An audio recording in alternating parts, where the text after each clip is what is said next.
So you got something out of this, I hope? Do you feel that you are in line with an attribute that for the rest of your life you're ready to work on presenting? Or not? Yeah. But these things run deep, you know. And it's no easy thing to mirror the great ones and feel that we're responsible for some aspect of the divine purpose in however small a sphere it might be. And then it takes great spiritual will to see it through, because all kinds of conditions will militate against the presentation of your particular attribute. That goes without saying, because the lower worlds are filled with resistant forces. So I would say that during the next 9 years, the spiritual will of the group members should be increased. Do you agree with that? Are you intent on doing so? Or semi-intent? A little bit? Yes? No? Okay. It's so necessary in these last years of the Forerunner to, you know, we've been studying maybe a long time, quite a few of us, and doing good here and there, right? I mean, and maybe consistently. And now comes the big squeeze. Getting, you know, you squeeze that turnip, get everything you can out of it, you know. And we're being squeezed right now, we're being put under pressure. Vulcan, representing the spiritual will, is impressing us to get out of ourselves all we can for the sake of the preparation through assimilation of the teaching before 2025. I used to think I knew about 3% of the teaching. Now I'm down to about 0.02 or something. I mean, that's just of 1%. You know, I picked up Initiation Human and Solar the other day again. Well, you know the difference between a book written by a master and a book written by those pretending to write a book from the master. You know the difference. So whatever, you know, what the Tibetan said in his usual cool way, I've given you more than you can ever absorb, he meant it. But that doesn't stop us, of course, from assimilating and expressing, presenting what we can during the next 9 years in a way that can make a difference. We do remember why World War II precipitated, because the disciples weren't up to it. They couldn't quite get themselves together to make a significant enough difference in the world of humanity to stop that precipitation encouraged by the counterforce. So we don't want to be guilty of that, right? During the next 9 years. So, you know, we have fun at conferences and all that kind of thing, and maybe we enjoy our lives too, which is very good. But a new level of pressure. I did find out, I mean, was it Maury that quoted it? I'm not sure. Pressure is the law of existence. That's how it came out. I was searching for that for years, and I didn't imagine it, and I found it. I think it was in Agni Yoga, maybe in the book Heart, something like that. I'll find it for you. I hope we're all willing to accept what is descending and will not be a group failure. You know, the question is now arising, has the World Esoteric Group done all it can? Has it done sufficiently what it might have done? And I think the jury may still be out on that. Some people say yes, some people say no. But you will know within your own heart whether you or I have done all we can.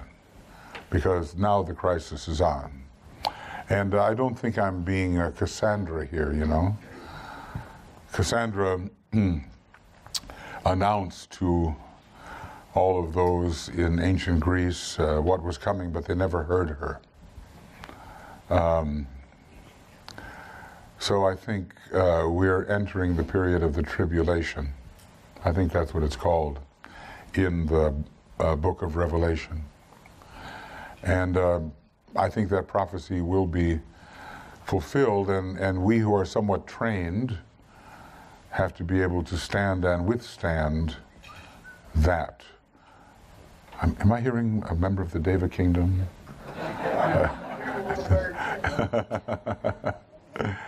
Yeah, I meant to turn myself off here.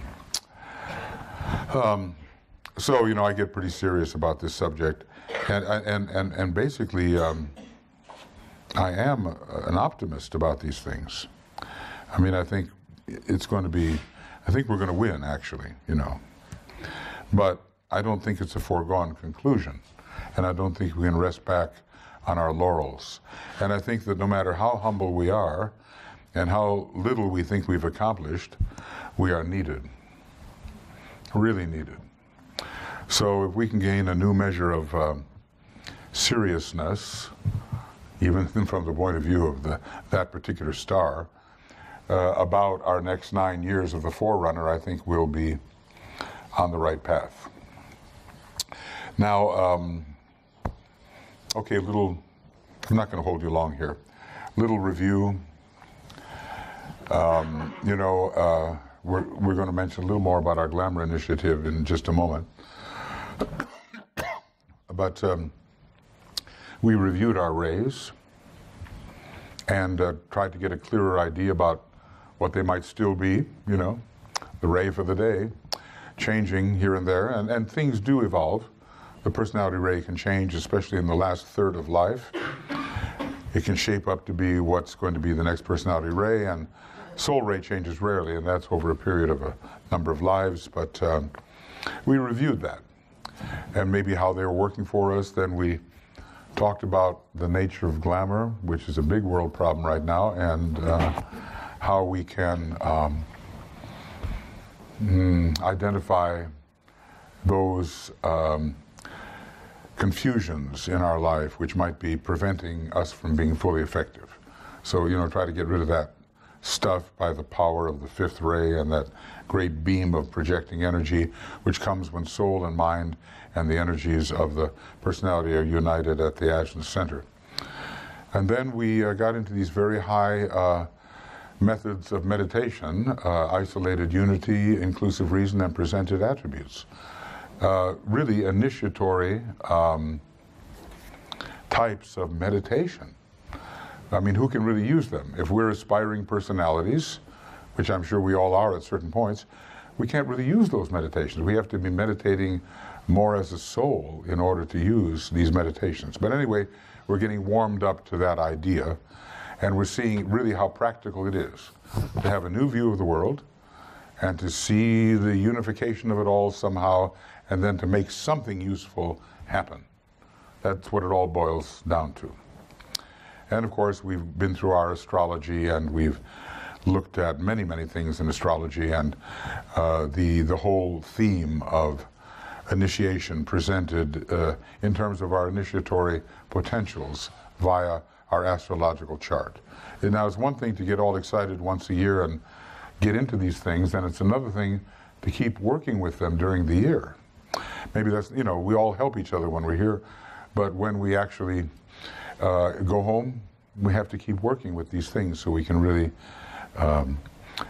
benefit by what we have synergized here together. So I'm counting on you all, and I'm counting on myself to keep working with these issues. Are there any questions or comments before we do whatever we do? Alexandra? Okay. Someone's coming to you with a microphone, so hang on. There. Thank you. Yes, Michael, I just wanted to ask you about what you said earlier about war. You said there is a war. There's an internal war. And DK also says somewhere there is no war. Walk on a pace. He more often says there is. Okay. And he says, see that you battle. There is. and it's eternal, internal, not eternal God. And he says it must not precipitate onto the physical plane. And he says Christ is doing all he can to avoid a final war. You know, DK is a master of many things, but also a master of understatement. He has a very rather dry humor, you know. And when he says that Christ is doing all he can to avert a final war, these words should be taken seriously. And we're part of that averting, okay? So basically, he says, use mental weapons. These are his words. Mental weapons to fight in this war for the right values of humanity. See, right now we're having all of our values challenged. The 4 freedoms are at risk. And we know there are spiritual values, and we've been studying them and trying to live them. So we have to stand up for those values wherever we are. And that's where the war is now, with occasional explosions on the physical plane. But he warned us of the explosion, which would end humanity as we know it. So that must not happen. Am I obsessed with this thought? I took it seriously, because I know that it's possible to live in a fool's paradise. Everything's fine, the masters are in heaven, God's in his heavens, all's right with the world, and it's all going to be fine, okay? But not without us, it's not all going to be fine. So take it seriously. To the war thing. Oh, yeah? So, okay, 2 things. One needs to know, in standing for values, when to engage, how to engage, when to disengage, and when to disappear. I'll just say one thing. And, yeah. Defend the 4 freedoms. And I have a question following that, which is there a war for the soul of America at the moment? Sure, and with the soul of every nation. America is one of those places where the Black Lodge is anchored, and so is in the Middle East, and so a point in Central Europe. I think he purposefully didn't get too specific about it, about where it is. And some people say, oh, it's here, it's there. But yeah, we're fighting for the souls of our nations at the moment. So right now it's pretty acute in America because it's an election year. But it's happening in Europe. Oh, absolutely. Absolutely. Yeah, Mike. So in her commentary on the Great Invocation, Alice Bailey says that only through humanity, the self-evident fact that only through humanity itself can the divine plan work out. That makes God kind of a gambler, doesn't it? Well, I mean, it's a humorous way of looking at it, but it will work out through humanity, which represents the throat and agenus center of the planet. And, you know, hierarchy can do all it can to inspire, but they're not allowed to hit the center of will the way the Black Lodge does. See, the Black Lodge will compel, will force, will trap, will make sure that you do what they say. And hierarchy is not allowed to do that. That's the law of freedom on Sirius. So they can inspire, uplift, encourage, train, but if we don't do our job, it won't work out. But at one point, for our edification, DK did say that, well, if there is delay, it will only be for about 300 years. But I think he may have revised his estimate upward because this was written in the 30s. And, you know, he talked, the things that give me the chills is that Taurus bit where he talks about reinitiation into the earth. That's heavy. You know what I mean? And we know that all the material values could again emerge unless we, as John the Baptist, New Group of World Servers type, resist that and stand for the Taurian values of light and fourth ray harmony between the opposing forces. So, you know, just expect that whatever can be drawn out of you these next 9 years will be drawn out of you. If you're willing, no one's going to force you. It's just a question of willingness. And I think it just couldn't count more than now. This is a very serious moment in the history of humanity, with full of amazing potential. But it just depends how we go into the Aquarian age and what it means in the beginning. Don't forget, he said the first 700 years of the Aquarian age means difficulty. Why is that? It's ruled by Saturn. So, you know, probably even we'll have issues with water on the planet. And who gets the water and how it's shared and all the rest of it is very concrete things. Saturn in Aquarius, see? Look, we're going to be compressed into group interaction. And unless we learn how to really function as a group, we won't make it the right way. So the whole thing about group consciousness is indispensable, really, yes. Yes. I must admit the articulation you had on being squeezed and compressed. Squeezed and compressed. I'm Greed, did you say greed? Squeezed. Squeezed. Squeezed and compressed would be exactly what I'm feeling. Yeah. And what is your take on the, quote, great replacement that's happening in Europe? It appears to me in the guise of altruism, but it's a force in Germany. It's like a transfer, a chakra transfer.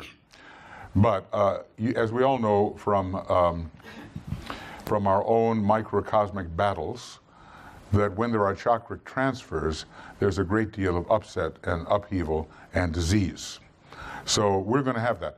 And all I want, you know, what I want is that the good people of the world, I've said it before, not be naive.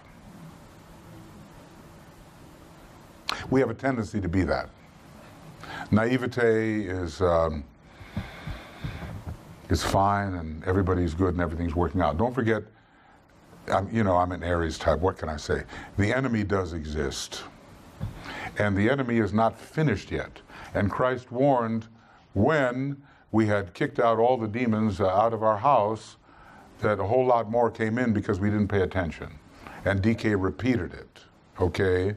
So let us not be naive. Let us be kind, let us be loving, let us be plan-oriented and full of spiritual will, but let us not be fools. And there is a tendency that some of us can be just too nice, meaning we ignore, you know, what's at the door. And what's at the door can be really rough. So we're going to meet that. I don't want to be too specific about Europe. I live there most of the time. And I know what's going on. And it could be horrendous what's going on. But I think there will be an adjustment, and I think we can make it through. Yes? My currently useful understanding is that the Black Lodge can only operate on the mental. No. No, okay. The Black Lodge does not have its key members, 6 leaders in the East, 6 leaders in the West, on the physical plane, because they've broken some kind of connection, and they are focused in a place called Marakara, something, you know, like the Buddha fought Mara on the astral plane. But they can get through, and they have their unconscious and even conscious servants, and they operate. So can they operate at a soul level? Well, he says every once in a while you get a member of that particular lodge that focuses with extreme power on the causal level. But it's usually on the intelligence level only. When you start rising to the love level and the sacrifice level of the causal body, you don't get them. So we know so little about it, and probably for good reason, because he says speculation anent which is both profitless and dangerous. You know what I mean? We don't want to keep our thought there all the time. All we know is that good will prevail, evil will be sealed on the astral plane first, and then there will be a concerted attack in a few hundred years using Vulcan and other energies against glamour on the astral plane. First, we have to clear up the physical plane by widening the rents within the veils of Maya and getting things organized here. We drive the evil back onto the astral plane, and then we attack it there. And out about mental, I don't know, how far can we go? I mean, this whole question of Mahat, or the use of pure mind, goes way, way up the scale. And unless you get love in with it, we have a condition that has to be corrected. So we're not capable. I mean, you know, like Master Moria says, you trouble yourself about a few minor demons while the daggers of Satan are aimed at our backs. Okay, and that's the hierarchy talking. So Shambhala fights that one on their own level. And meanwhile, we take care of it on the level we can by being standing for the good, the true, and the beautiful in as skillful a way as we can on our own level here. But no, look, you know, and people say to me, Michael, why do you always talk about that danger stuff? Because there is. That's why I talk about it. And I know we'd much rather not hear this stuff, but there just is. And like I said this morning, I said, you know, was it a book by John Kennedy? And was it While Europe Slept? Was it called that? Something like that. And it was all about the 1930s when, or England, why England slept, I don't know. It was about going to sleep while the Nazi threat was rising. Let's not go to sleep while the totalitarian threat is rising now. Any totalitarianism has to be wiped out. That's what DK said. It's not a battle against Germany, Japan, Italy. It's a battle against totalitarianism, a kind of imposition of a certain point of view on everybody. And what that does is it kills the will of God. The will of God works through every one of us, see? It works through every human being who has a little piece of it. Now you just impose that totalitarianism on everybody, the will of God is just cut off. And you know, Master Moria did a lot, he talked a lot about that in the 30s when all this was rising. He says they're all very dull, really, but they have to be dealt with, you know. Yes. Is this the war that's supposed to be rectified in the age of Capricorn? I don't think so. So is it what's leading to the planet eventually becoming sacred? Okay, look, when's the sacred planet bit? Yeah. Not for millions of years. Okay, look, where are we right now? We're in the 4th round, and we're having the 4th root race of the 4th round, okay? And we're having the 5th root race, and the 6th root race is on its way. It's not until the 5th round the Judgment Day comes. This is an anticipation of the future Judgment Day. And I haven't made up my mind whether it's a chain round or a scheme round that involves the Judgment Day.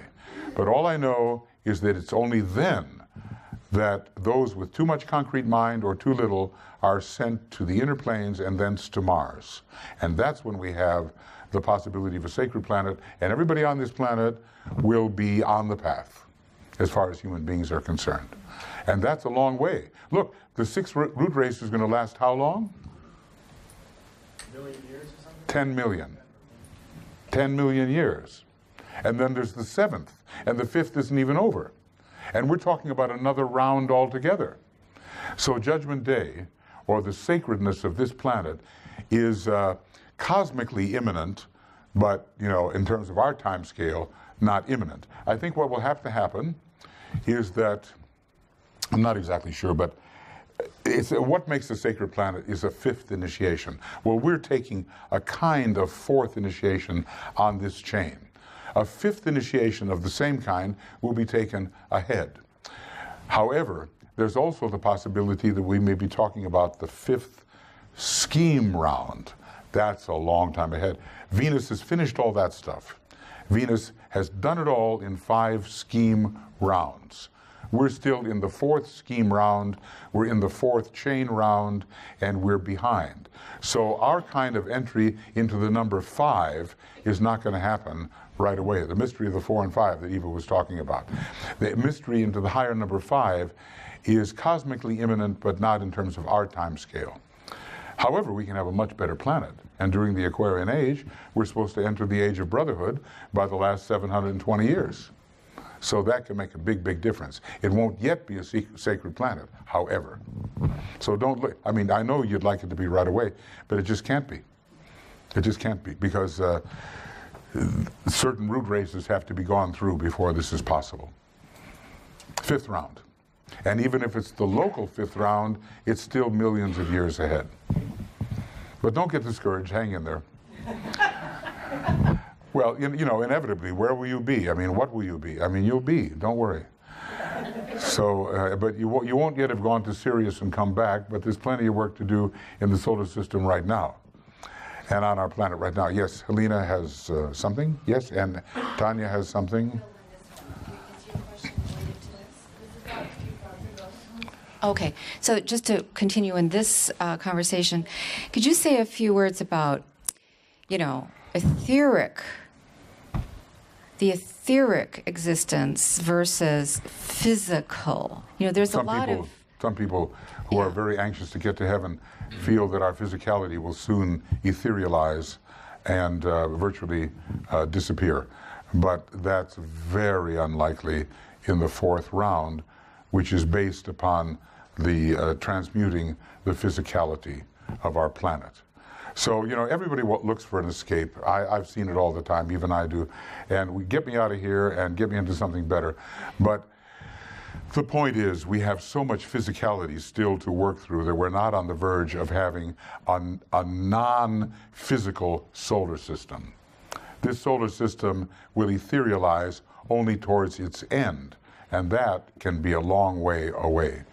We're halfway through 311 trillion years. Now, that doesn't mean that the physical part of it is 311 trillion years, but we're even halfway through that. So even though it's billions of years or maybe some trillions of years, we're nowhere near solar systemic etherealization. I know some people are devoted to that idea. It's becoming better and better in every way, and it'll happen fast. Watch out for the happen fasters. I'm telling you, the happen fasters is all based on egoism and discomfort and wanting to get out of uncomfortable situations rapidly. We are committed to transforming and transmuting the leftover energies of the moon chain and the leftover energies of the previous solar system, and it isn't going to be fast, okay? So, like the Dalai Lama is, you know, what's the fast path? And he's said to have broken into tears, there is no fast path. There's a faster path than just meandering, doing the feeble meander. Remember that one? I love that quote. But there's a faster path. But look, when you go with Master Mori and you say, burden me still more as I enter the beautiful garden, you're going to take on a weight. And when you want to help Atlas with carrying the world on his shoulders, you're going to take on a weight. But I just thought, I mean, and he jokes about it, you know? I offer you the joy of endless labor. He means it. But then he, for our edification, he tells us that, how does he say it? Rest is a change of labor. I think that's wonderful. You know how it is? In other words, you're tired out, change your work. You know, and so that, well, I mean, he's an extremely active master, isn't he? Really, you know, he's not sitting around. Just a quick comment. This was from 10 minutes ago, and you warned of totalitarianism. I just wanted to offer that the number 356 means the fallacy of totalitarianism. So the fallacy of totalitarianism, and that we're all part of the solution. Like each one of us. Each one has the will of God in them, and if you don't express yourself, the will of God never will. That's why expression is so absolutely vital. Meaning you've got something deep and wonderful in you, and the world needs it. So your self-expression, no matter how depressed you may be at the moment, is a duty. And the more you get it out there, the closer the will of God will come to manifesting on earth. Totalitarianism is dull. And Master M is always talking about that, you know, or the banality of evil, you know, the just kind of dull repetitiousness of sameness that holds us in slavery. We each have a unique something in ourselves which is so vital in living, it's up to us to get it out and find the way to really express it. All this is Leo stuff, fifth house stuff. We need to do this. And we're never too old, you know. We've been around forever, right? and will be forever. I mean, and I always love to say that forever has forever elapsed. Ponder on this. Okay. Well, yes, Tanya, yes. Okay, going back to totalitarianism, isn't globalization going towards this?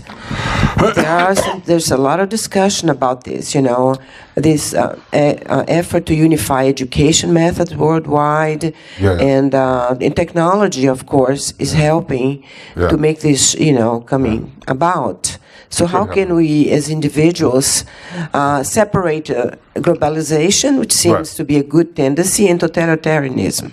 Yeah, get the soul of your nation to express. I'm serious about that, because totalitarianism is completely different than evoking the soul of your nation, which has been given with its rays and its astrology, and what we're supposed to have is an articulated synthesis, full of variety, mutual helpfulness, interchange, full of richness, and not sameness. So it may be going in that direction, but if we build the causal body of our nation, we will be working against that kind of stifling globalization that you're talking about. And remember, when the causal body of a country is in good enough shape, an esoteric school will appear, and only then. And those are going to be centers of light leading to initiation and all the rest. So we have a national responsibility to our particular nations to evoke that particular quality of soul. Nathaniel. Michael, there's a poem that appears in many of the DK books by Browning. By the means of evil, we learn that good is best. Could you talk about that in the context of the tribulation? By the nature of evil, we learn that good is best. Well, look, we graduates of Earth School, we destined graduates, are called adjudicators between the pairs of opposites. And we undergo examination on the third subplane of the astral plane or something like that. So if I went backwards here, and I found Earth, the School of Magnetic Response. Another name given to its pupils is the graduates of painful endeavor. Can you relate? Or the adjudicators between the polar opposites. Its graduates are said to undergo examination on the third subplane of the astral plane. So we have on our planet a peculiar fourth ray situation of opposing forces. And it seems, why does the fourth ray person make such rapid progress? Which they are said to do, or either that or they become a ne'er-do-well. Okay, that's what DK says. It's because we are constantly exposed to the friction of the extremes. So we are exposed to all of this inharmony, which teaches us the nature of harmony very, very fast. And whatever our ray is, we're going to be fourth ray, because here we are on this fourth globe whose symbol is the cross.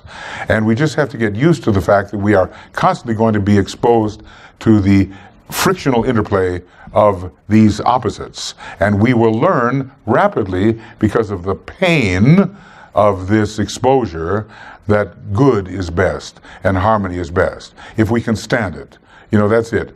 Very rapid evolution on the fourth ray. So that's how I see it, and we will eventually come into the harmony and the buddhi when our planetary logos, who is not doing, he's having a lot of trouble on the cosmic astral plane at the moment. When he really reaches this stage of harmony in his astral body, then the good that you're talking about will really come in. Yes. Yes. The book you were speaking of was by Churchill, While England Slept. And so another question on the political, which is England seems to be sleepwalking into separation from the European Union. There'll be a referendum by the people at the end of June, and I just want to know what practical advice you would like to give to the esoteric students in England. Hey, by the way, what did JFK write? Something very similar. What is it called? He did that, but there was another book, And he went to Europe to talk about it. Would someone look that up on the internet? Churchill, okay, that's great. I mean, I'm a fan of his. But JFK wrote something like that as well. So, yes, advice. You would like advice. That's what I get for opening my mouth.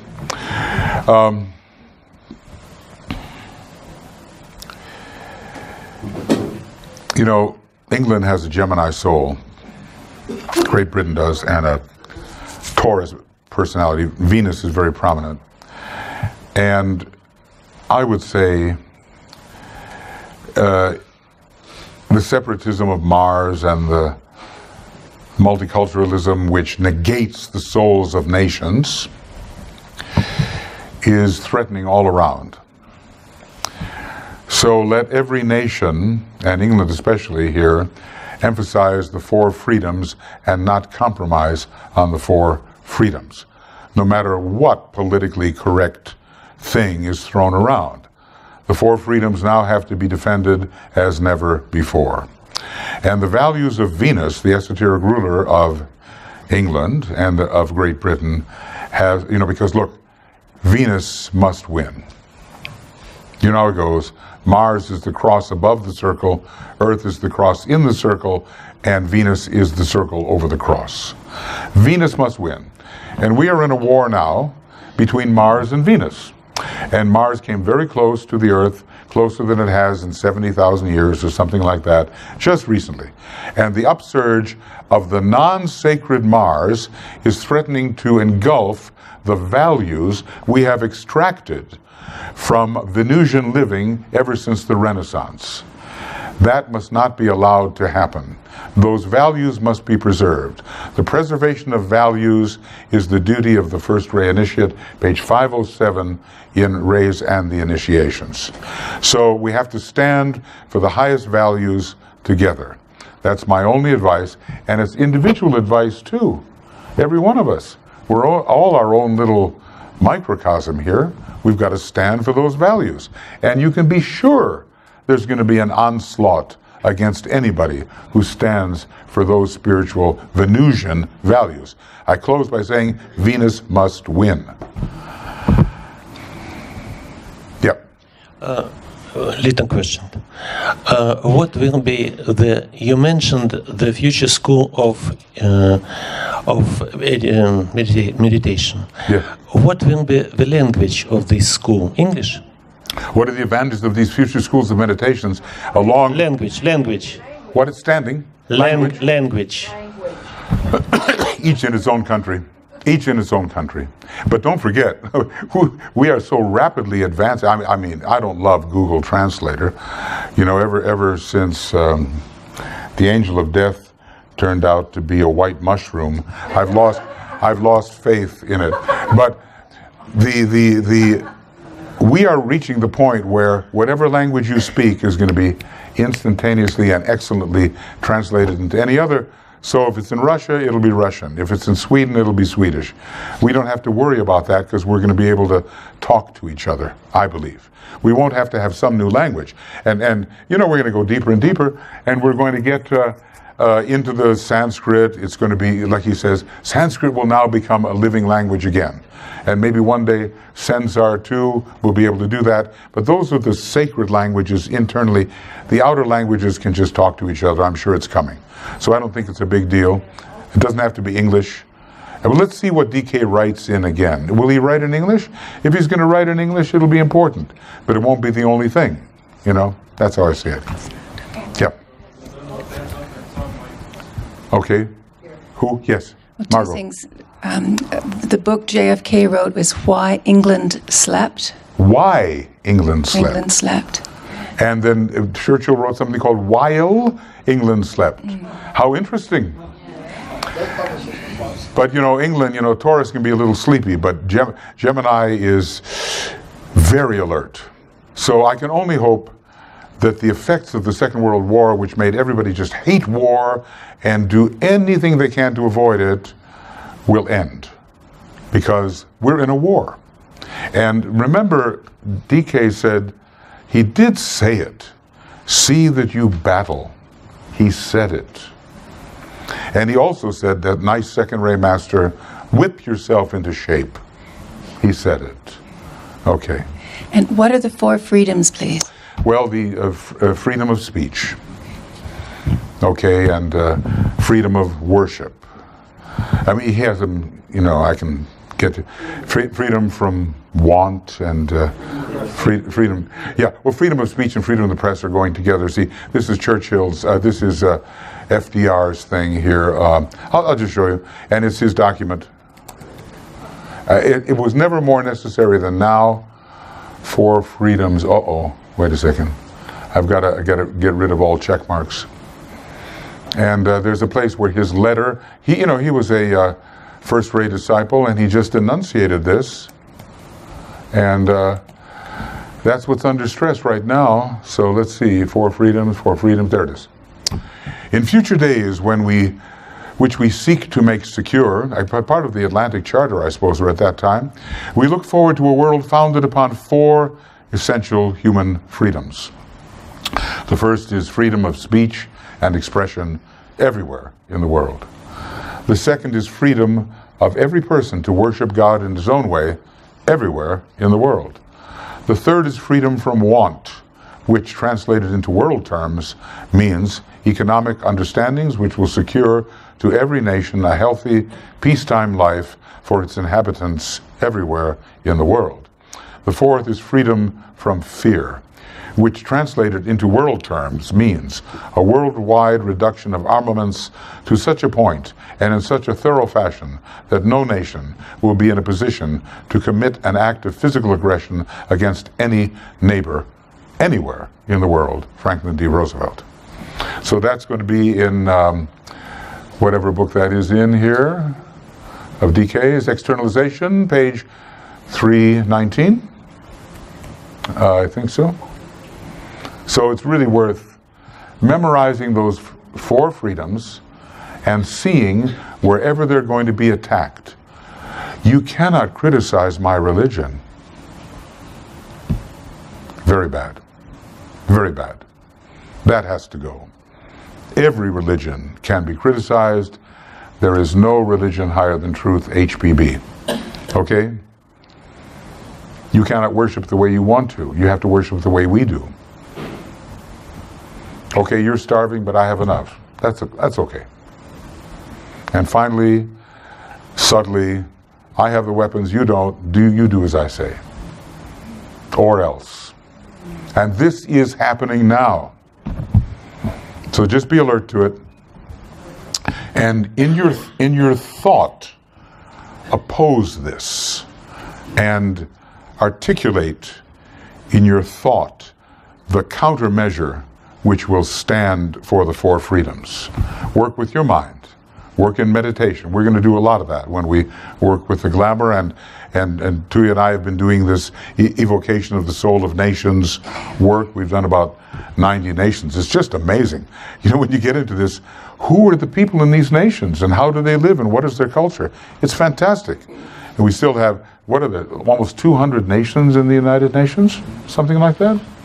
So we're going to continue that, and we have a lot of work to do as esotericists which impacts on the political situation of the earth. And DK says, why do you avoid politics when it influences so very many, it conditions so very many? It's just rough place to go. That's why we avoid it.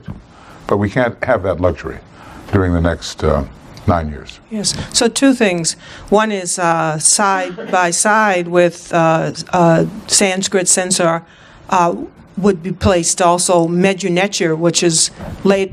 I'll speak louder. Side by side, Sanskrit censor would be also placed Medjunecher, which would later be called hieroglyphics by the Greeks.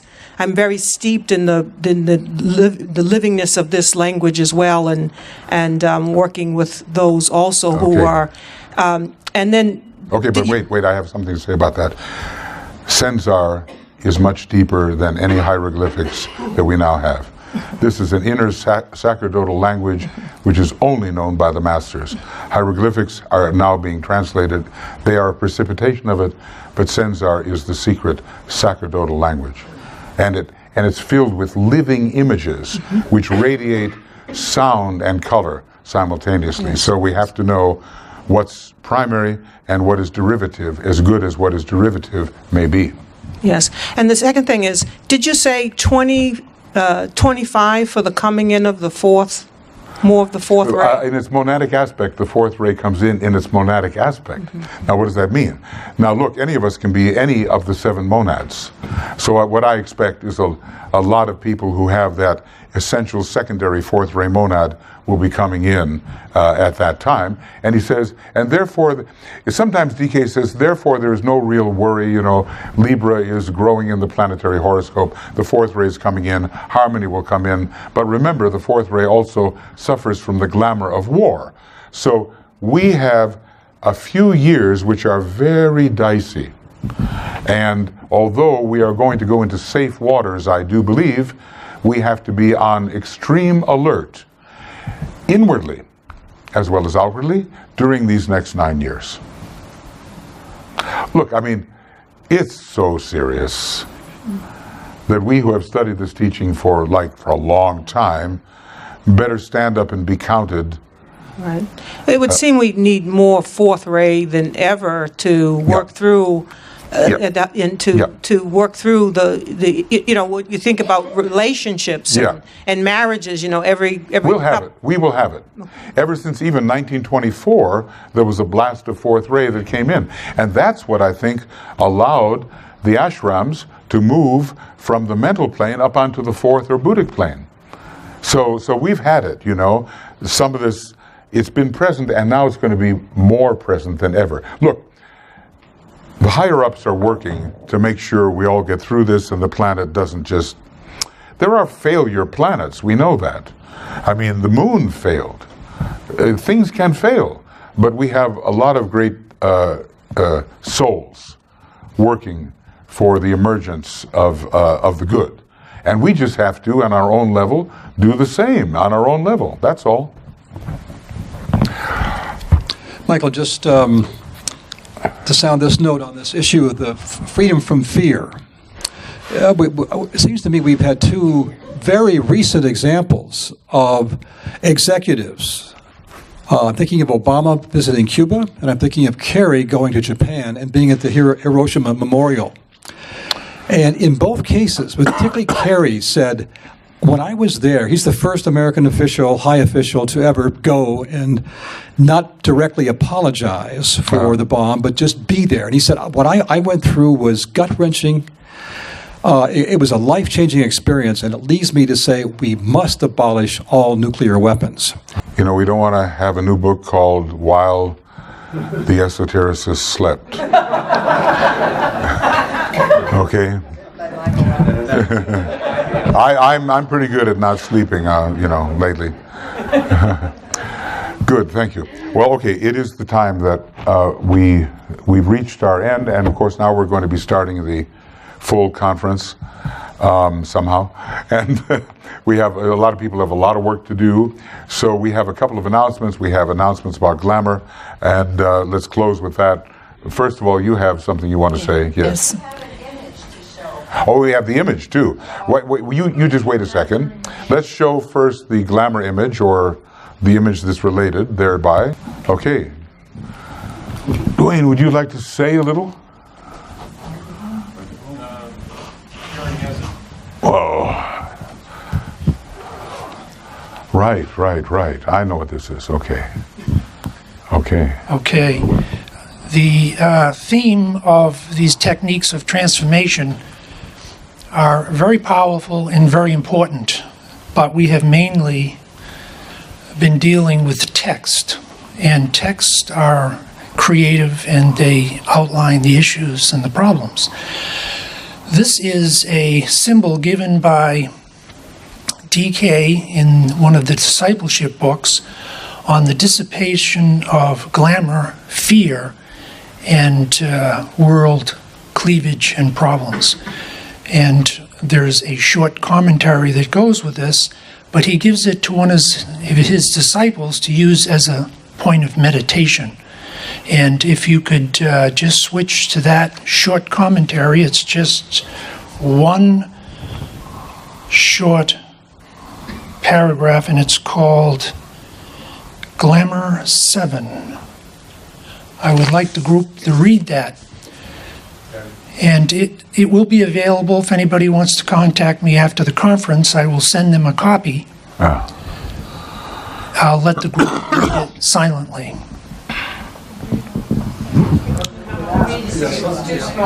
Okay, Michael, can you read that? Yeah, this is to Roberto Assagioli, who needed protection because he was so sensitive, but he said, don't build a shell, do this. I would ask you, as far as you possibly can, to insulate yourself from fear and from the effect of the world situation and its allied problems. The future for you is planned, and you can take the right steps through the power of your illumined mind. I would ask you to carry forward this insulation along the line of love, using the ancient method which has been called the wheel of living fire, which burns not but ever heals. The method is occult and safe, and constitutes no barrier to relationships, as does the building of a separative wall. You know how you build a shell around yourself, right? The method is as follows. See before you a wheel of fire with 7 spokes. See it immediately before your eyes. Then by an act of the creative imagination, see yourself standing in the center of the hub of the wheel. There regard yourself as if you were that hub. From that central position, send out the 7 streams of living love, one on each ray obviously, radiating upon the world. When you do this, you serve, and are at the same time completely protected. This exercise can become instantaneous and effective. It generates a protective force, and at the same time makes you a living center of light and love. Quickly, Justin, just flip back to the image. Yeah, it's great to have the image. Thank you. See, we've been using this living. I had this thing called, you know, maybe it needs to be revitalized, the Esoteric Defense League. It's got 7 ashramic methods of countering evil and asserting the good, and we use this wheel. And if we used the image, it would be even more powerful. You know, the idea you're in the center and the different rays of light are going forth, and you are protected, but at the same time you are bringing forward what the ashram must bring forward. So I really appreciate seeing this, Dwayne. Thank you so much. Thank you. Okay, Livy, go ahead.